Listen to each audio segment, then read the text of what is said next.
વડોદરામાં સ્થાનિક સ્વરાજની ચૂંટણીને લઈ ભારે ગરમાવો જોવા મળ્યો છે.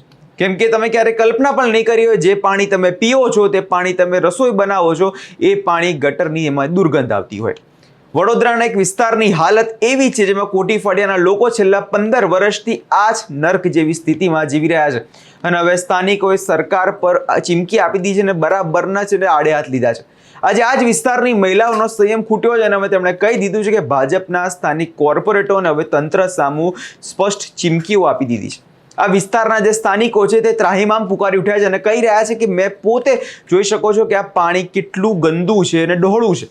ક્યારેક તો સાવ કાળું પાણી આવે છે, 15 દિવસ વીતી જાય છે, તે છતાં આવી સ્થિતિ રહેતી હોય છે. જે વડોદરાની જનતા છે તે હવે શુદ્ધ પાણી માટે વલખા મારવા પડી રહ્યા છે. એનાથી મોટી શરમ તો વાત આ શાસકો માટે બીજી કઈ હોઈ શકે. કેમ કે જ્યારે આ નેતાઓ વોટ લેવાના હોય છે ત્યારે તો પહોંચી જતા હોય છે અને વિકાસના દાવાઓ ઠોકતા હોય છે. અને જ્યારે અસલિયત હવે એ છે કે જે કાળું પાણી લોકોને મળી રહ્યું છે, લોકોને અત્યારે વડોદરામાં શુદ્ધ પીવાનું પાણી પણ નથી મળતું. અને હવે જનતા આ લોકોની અસલિયત જાણી ગઈ છે. ખાલી વોટ લેવાના હોય ત્યારે જનતા યાદ આવતી હોય છે, બાકી તો જનતા રામ ભરોસે થઈ જતી હોય છે. સમસ્યા માત્ર જોવા જઈએ તો ગંદા પાણીની નથી, પણ સમસ્યા એ છે કે તંત્રની બેદરકારી અને કોર્પોરેટરોની અસંવેદનશીલતા. જ્યારે પણ લોકો ફરિયાદ કરે છે ત્યારે મજૂરો મોકલી દેવામાં આવે છે અને તેમાં બોટલમાં પાણી ભરીને તપાસના નામે ખાલી વાતો થતી હોય છે.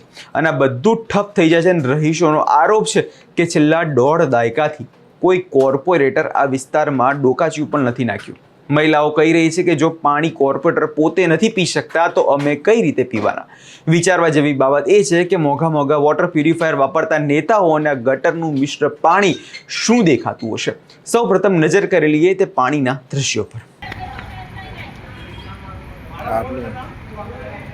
આટલું ગંદુ ના આવે તો પછી યાર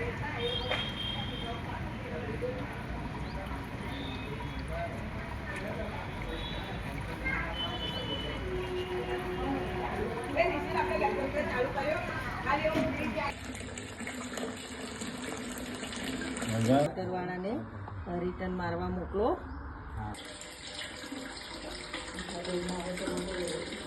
આજે